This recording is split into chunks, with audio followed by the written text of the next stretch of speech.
Do you think writing code is like writing poetry? It's more like writing a complicated short story with multiple endings and multiple beginnings, and you don't know who the main actors are until you've written it. Well, that makes me laugh because for me it's not poetry, because poetry is something that, well, the sentence ends the same way and but there's a beauty in coding, there's a beauty in code, but it's not poetry. For me, it's literature. Yes. Why? Because, if you're really, really good in developing software, you really have an efficient way to describe what's your message, and it's powerful, it's really efficient. That's exactly like poetry. My gut feeling is that in general it is not like writing poetry. When I walk around an office that's got lots of developers in, it doesn't seem like they're writing poetry. Well, it does take some creativity to write a code, A poet pours his heart out, and what we are doing, we are pouring our brain out. In many ways, yes, because as a poet, I write to communicate something, I create something. So writing code is essentially creating something out of nothing. Kind of, because I believe with code, you start from what you feel within you, then you try to put it to life. Is it a nerve-wracking industry for you personally? It gives money, first of all. But when it gives you money, it takes a lot of things from you as well. When I started, there's particularly in IT, there's a lot of egos. It's very male dominated, so you get a lot of aggression and testosterone and it's my way or the highway sort of attitudes. Yes, of course. I guess so. It is very nerve-wracking because you want to deliver exactly what the client wants. No, for me personally not. There are some peaks, of course, but driving in the traffic jam could be more irritating. Yes, it's stressful, very stressful. I can say nerve-wracking for this industry. If the time management is proper in a company, you can reduce the stress to minimum level. Do you think the users are aware of the complexity of this process? No,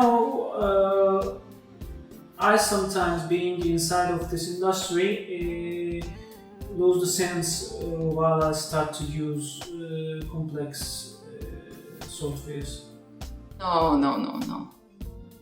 No. I think no. Especially with modern technologies. Well, I have to go for a no because that's our job. I mean, our job is to make things simple. If I say that such kind of complexity have been done for making that software, that won't be nice. So our main job is to make our things look simple so that the user enjoys his or her experience on working on that software. I don't think so, no.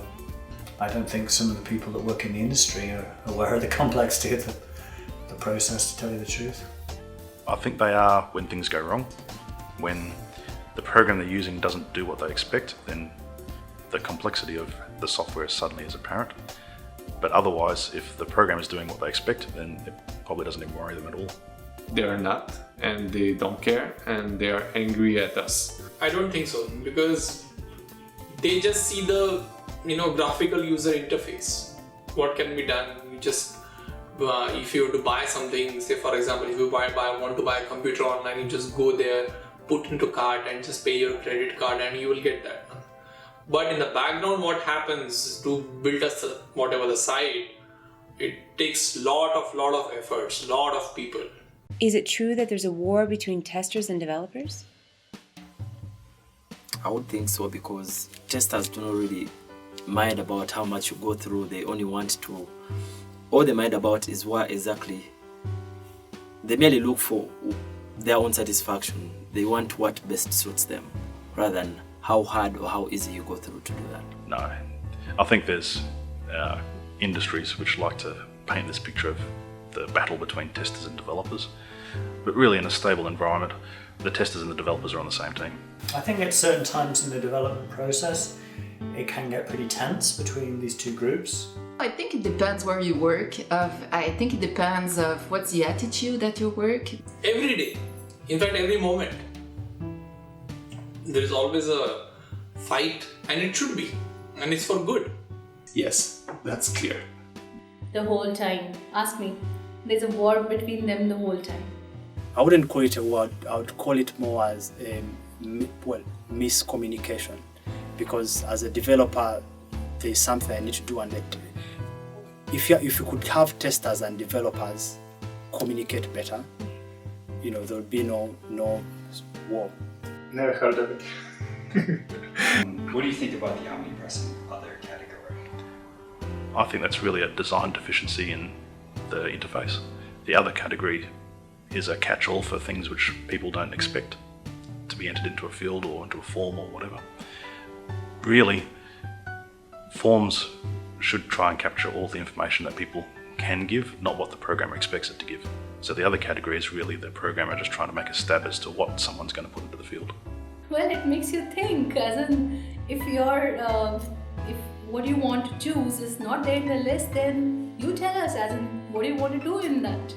If in a drop down, if you have a option, say for like a male or a female, and you have some other, so I wonder what is there in the other. But there can be some other as well. You need to have the other, because unless we cannot compute. So that's absolutely necessary. But really, I don't know what it's used for. It's only to be able to compute. It has its place. If it's used wisely at the right time, then I think it needs to be there. Unfortunately, quite often, due to laziness, mostly laziness, it's sort of put in when it shouldn't be put in. I did not even notice that. But I'm not working on the internet applications. I'm working on pure Java code, simulations. So we don't have the other. So that's why it doesn't bug me, Well, it's very useful because, you can never predict or enumerate everything in the world. It's a big world. What are some of the highs and lows or pros and cons of your job? Well, the creation and creating something, it's really something that I really like, that it's really important to me. And the bad thing is like always the schedule and having to do everything for yesterday. And but it depends again where you're working. Some field, it's a lot like that. And in my work, we don't have that schedule problems that much. So this is why also I like my work, because I don't have to deal with stress and doing extra hours all the time and everything like that. When you get good accomplishment rewards or something from your manager, when they always support your work, what you have done, when you took some initiative, say for example at your work, and that has been supported by your manager and that has been implemented, that is one of the most highest thing that any QA has. Well, the pro is definitely it's enjoyable. You get to build systems that people want most of the time, and you get paid. The cons for it, the negative side of things, is that you build something you're very proud of, and then people are quite quick to knock it down and destroy it with bug reports and feature requests and that sort of thing. The low of the job is when nothing is working, blame all on the DBA. Well, sometimes it could be exhausting because, especially on production environments, if something happens, well, there's a lot of pressure on DBA. Lows is very much like if you raise any defect and that defect is not reproducible, that can be the low part. Does it get boring after years of practice? Of course, everything gets boring after years of practice, but it doesn't need to stay boring. It gets boring doing the same sort of thing. A lot of the times it's nice to work on different projects, but even in the same sort of fields, if you're a programmer for databases, working on databases for 10 years will be quite dull. Yeah. So it's good to mix it up a bit and program in other areas, web systems, control systems, that sort of stuff. Still programming, just completely different fields. It's not possible to get bored if you don't hate computers. I've never gotten bored. I just dream to do more. No, it's never boring because you can always do better. Absolutely, 100%. For me, no. Speaking for myself, no, I really like it. The more you know you don't know. That's how it is. Would you choose the same career again? Oh, absolutely. Yep. Yes. Why not?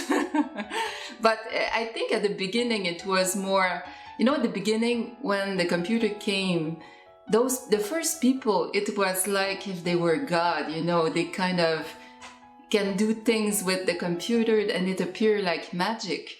Yeah, probably I would. Yes, I will choose this career again. Yes. Maybe, maybe not.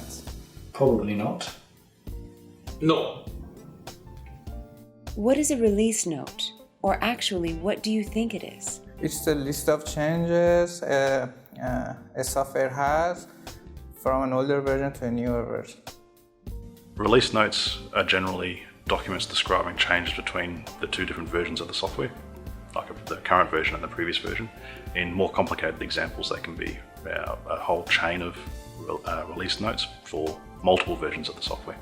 When the software has been completely developed, very well tested, everything is fine, and it's about to release, then whatever the major defects you will find or minor defects you will find, you have to make a documentation of it. With definition of Wikipedia, release notes are documents that are distributed with software products.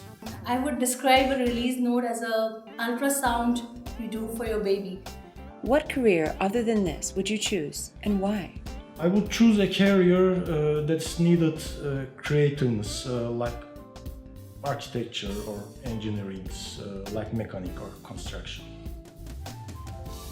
Artist, philosopher, explorer, royalty, racing driver. I would have chose this career over medicine, so I do not think I'll choose any other career. Rockstar. DJing. When I was little, I wanted to sing actually, but it's more DJing and mixing and things like that. I would choose a career related to nature, maybe. Farming. I love farms. I would like to do that. I would like to be a doctor. I like ocean. I would choose maybe like ocean explorer. Doing some social work, helping people, helping poor people,